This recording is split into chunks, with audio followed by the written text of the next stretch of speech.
안녕하십니까, 김한입니다. 이번 시간에는 2021학년도 춘천교육대학교 수시 전형에 대해서 알아보겠습니다. 춘천교육대학교 일반 전형은 크게 두 가지가 있죠. 강원교육인재 전형하고 교직 적인성 인재 전형 두 가지로 나눠져 있는데요. 지역인재 전형으로 강원인재 전형은 작년에 60명을 선발하던 것이 올해 72명으로 12명을 증원했습니다. 물론 정시 인원이 조금 줄어들었겠죠. 자, 그리고 1단계에서 3배수를 선발하게 되고요. 그 다음에 면접의 비중이 40% 정도 됩니다. 자, 그 다음에 교직 인적성 전국 단위 종합 전형에는 96명 장면하고 동일하게 선발을 하게 되는데요. 1단계에서 4배수로 증원을 했습니다. 자, 실제로 그리고 확인을 해보면 춘천교육대학교가 작년부터 수능 최저학력 기준을 만들었습니다.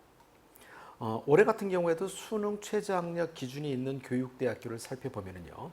서울교육대학교, 춘천교육대학교, 전주교육대학교가 있습니다.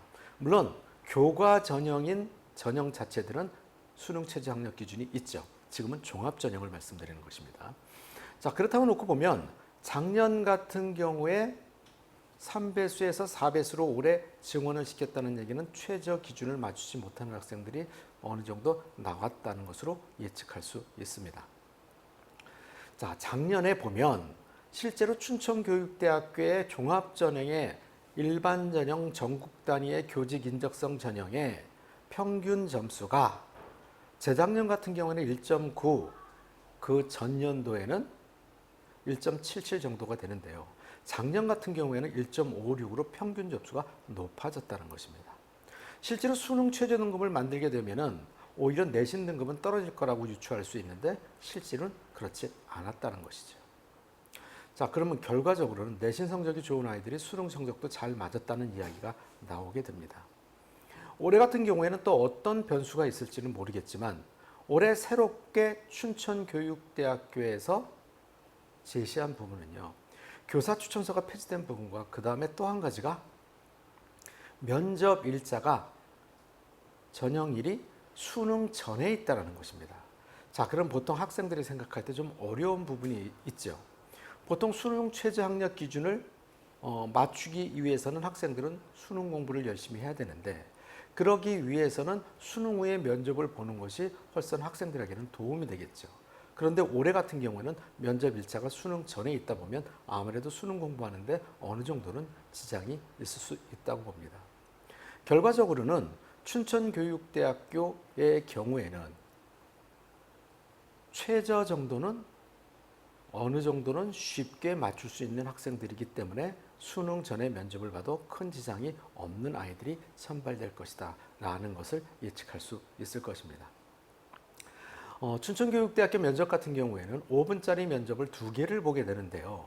재심은 면접에서 교직 적성에 관련된 면접에서는 보통 교육 정책이나 상황에 관련된 것들을 출제가 되는데 작년 같은 경우에는 초등학생들의 경쟁 대회에 대한 순기능과 역기능에 대한 것이 출제가 됐었죠. 자, 그 다음에 이 면접을 제시문으로 주고 제시문을 읽고 답변한 다음에 질의응답이 있을 수 있겠죠. 자, 그 다음에 교직 인적성 문제, 인성 면접 같은 경우에는 생활기록부에 기반된 것을 물어볼 수도 있고 또 상황에 관련된 문제들을 한 문제를 출제해서 학생들이 답변하는 것으로 진행이 됩니다. 면접 자체가 그렇게 어렵다고 볼 수는 없지만 준비하지 않고 하기에는 그래도 좀 쉽지는 않을 것이다 라는 부분입니다. 자, 춘천교육대학교를 희망하는 학생들이 점점 늘어나고 있고요. 그러기 위해서는 수능 공부도 끝까지 놓지 않고 해야 된다는 것을 꼭 명심하시기 바랍니다. 더 자세한 부분을 알고 싶으신 분들은 기만컨설팅 설명회 또는 직접 기만컨설팅으로 연락을 해서 질문을 하신다면 성의껏 답변해 드리겠습니다. 여러분 감사합니다.